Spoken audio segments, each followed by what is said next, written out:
एक कहावत ऐसी है कि एक बार एक संत ने एक सांप को चेला बनाया। अब आप विचार कीजिए कि कोई संत है और संत के पास में कोई भी जाए, चाहे उसके कैसे भी कर्म हो, पर संत उन्हें भी सुधार देते हैं। उसी प्रकार एक गांव के अंदर एक बड़ का पेड़ था। उस बड़ के पेड़ में बड़ा सा सांप रहता था और वह सांप हर किसी को डस लेता। तो उस गांव में एक महात्मा आए और गांव वालों ने से कहा कि मुझे दोपहर को आराम करना है, मुझे आराम करने के लिए कोई जगह बता दो।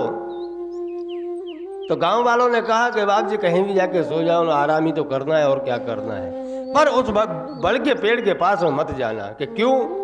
कि वहां एक सर्प रहता है, एक सांप रहता है, वो हर किसी को परेशान करता है। संत ने कहा यार वो हर किसी को परेशान करता तो क्या है, हम भी परेशान हो लेंगे। तो संत ना मान करके उसी बड़ के पेड़ के नीचे जा करके आसन लगा लिया और आराम करने लगे।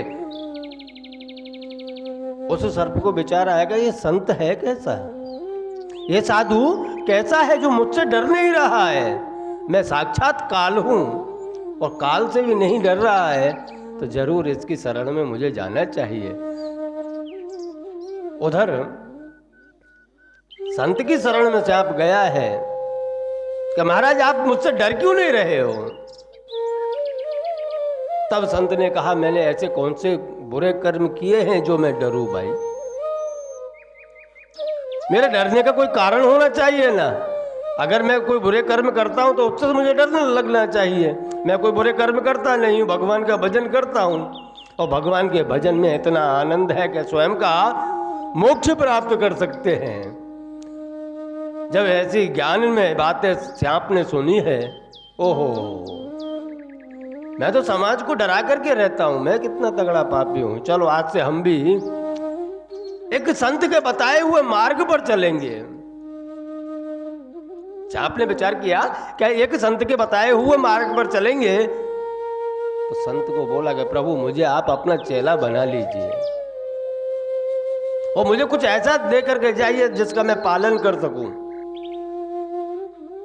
तो संत ने उसको वहां उपदेश दिया है कि आज से तुम मेरे चेले हो तो तुम किसी को परेशान मत करना, तुम्हारे जहर से किसी को परेशान मत करना और रहो भगवान का राम राम राम राम कहते हुए भजन करो। संत उसे उपदेश देके चले गए। गांव वालों को विचार हुआ कि संत वहां रहे भी, उनको कुछ हुआ भी नहीं। आखिरकार सांप का क्या किया, कहीं मार दिया क्या? लेकिन सांप वहां कुंडली मार के बैठा रहा। गांव वाले आए देख जाए कि सांप बैठा हुआ है, किसी से कुछ कह नहीं रहा है। धीरे धीरे वहां चौपाल जमने लगी, लेकिन सांप किसी को कुछ कहे नहीं। बच्चे भी वहां खेलने लगे।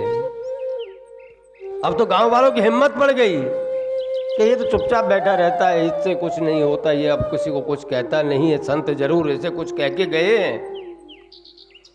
इसलिए पहले तो धीरे धीरे उससे हाथ फिराना चालू किया। जब सबको पक्का हो गया कि ये कुछ कहने वाला नहीं है, उसके बाद तो बच्चे भी उसको पकड़ के खींचे। कोई इधर से खींच रहा है, कोई उधर से खींच रहा है, कोई तो बात डाली पे लटका के उससे झूला ही झूल रहा है। इस सबके बीच में सांप की एक ऐसी परिस्थिति आ गई, मरण पथारी पे हो गया। क्योंकि कोई ज्यादा परेशान करने लगे तो फिर तो वो मरण पथारी पर ही पहुंच जाता है।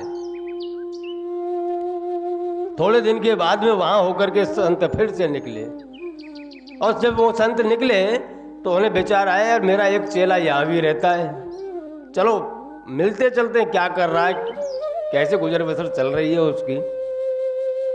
संत गए बड़ के पास में, आवाज लगाई तो वो तो बोले कहाँ, क्योंकि मरण पथारी पे पड़ा हुआ, पूरे गांव वाले परेशान करें उसे।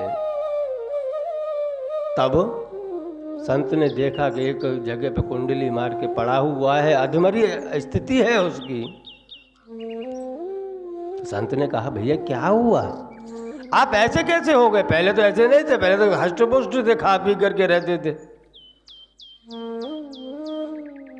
तब उस सांप ने कहा कि गुरुदेव, मुझे आपका उपदेश है, आपने मुझे मना किया है कि किसी को परेशान मत करना, बस आपके कारण ही मैं तकलीफ में हूं।